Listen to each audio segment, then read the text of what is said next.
ये जो क्वेश्चन आपको दिखाई दे रहा है ना, ये क्वेश्चन कक्षा 10 के अध्याय 12 जिसका नाम है पृष्ठीय क्षेत्रफल एवं आयतन, इस अध्याय का क्वेश्चन है ये क्वेश्चन नंबर 13 है। इससे पहले हम 12 इंपॉर्टेंट क्वेश्चन कर चुके हैं। यदि वो वीडियोस आपने नहीं देखे हैं तो वो जाके देख सकते हैं।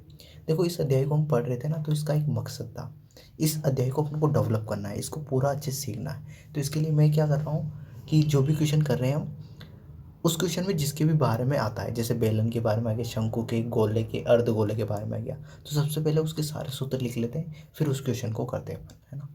ये कर रहे हैं, तो इस क्वेश्चन में भी ऐसे करने वाले हैं अपन। तो हर एक क्वेश्चन में जिसके बारे में बोला गया है उसके सारे सूत्र लिख रहे हैं। तो देखो, सबसे पहले यहाँ पे इस क्वेश्चन में एक बेलन के बारे में बताया गया है, तो सबसे पहले बेलन के बारे में सारे सूत्र लिखेंगे, फिर इस क्वेश्चन को करेंगे। तो देखो, बेलन बेलन है ना। अब देखो, ये बेलन जो होता है ना, वो कुछ इस प्रकार का होता है,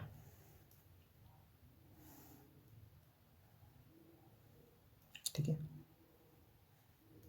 यहाँ से केंद्र से जो परिधि तक की दूरी होती है ना, इसको बोलते हैं अपन त्रिज्या आर।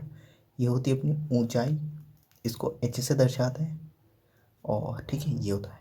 अब देखो, बेलन के जो क्षेत्रफल का सूत्र होता है वो क्या होता है। तो पहला सूत्र होता है बेलन में, फर्स्ट, बेलन का वक्र पृष्ठीय क्षेत्रफल, बेलन का वक्र पृष्ठीय क्षेत्रफल।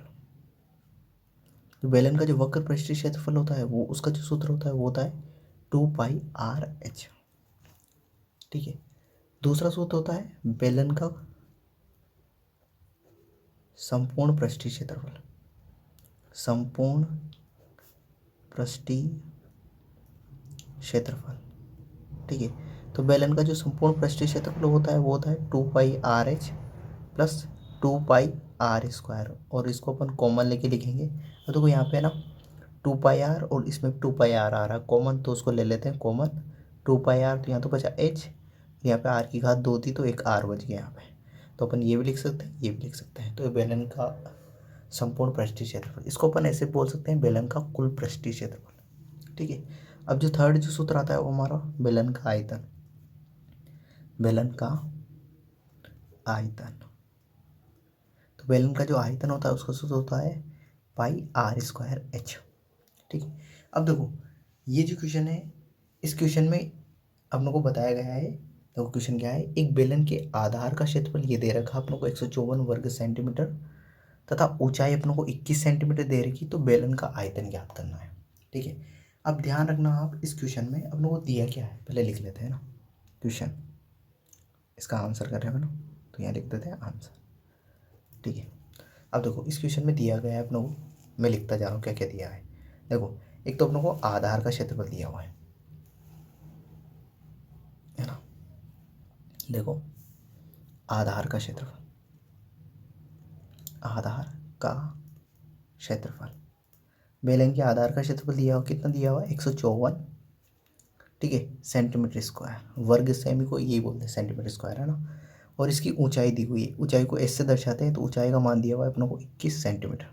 अब ध्यान रखना, ये बेलन है और इसका आधार है ना, ये आधार है, और आधार क्या है, एक वृत्त है, एक क्या है, वृत्त। तो वृत्त का क्षेत्रफल क्या होता है, ये वृत्त है, आधार क्या है, आधार है अपना वृत्त, आधार क्या है, वृत्त है, और वृत्त का क्षेत्रफल क्या होता है, तो वृत्त का क्षेत्रफल होता है πr²। तो πr² का मान कितना दिया हुआ अपनों को 154, और h का मान दिया हुआ अपनों को ये। अब देखो सुनो, अब अपनों को निकालना इस क्वेश्चन में निकालना क्या है, आयतन, बेलन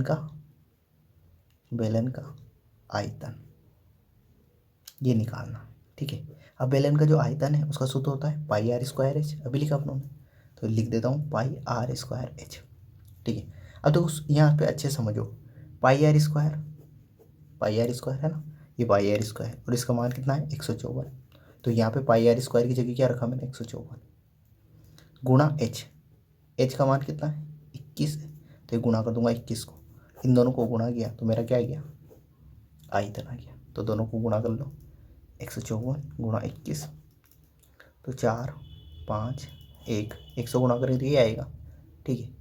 अब 2 से गुणा कर दो, 4 दूनी 8, 5 दूनी 10 की 0, हासिल का 1 2 और 1 3, 4 8 5 13 का 3, हासिल का 1 2 3, तो आ गया 3200 34 सेंटीमीटर स्क्वायर। तो ये अपना क्यूब आएगा। आयतन में क्या होता है? क्यूब, घात 3। ये यहाँ ध्यान रखना, घात 3 है, ये ऐसे घात 3 है ना, क्योंकि ये आयतन है तो आयतन में घात 3 आती है। ठीक है, क्योंकि देखो पाई आर स्क्वायर में क्या आ रहा है? सेंटीमीटर स्क्वायर, और इस एच में भी सेंटीमीटर है, तो सेंटीमीटर स्क्वायर को सेंटीमीटर से गुणा करेंगे, सेंटीमीटर क्यूब आ जाएगा। तो आई होप ये जो क्वेश्चन है आपको पूरा समझ में आ गया होगा किस तरीके से किया है। तो आई होप ये वीडियो पसंद आएगी। इस वीडियो के लिए इतना ही। अगली वीडियो में अगले क्वेश्चन के साथ मिलते हैं। Thank you, bye.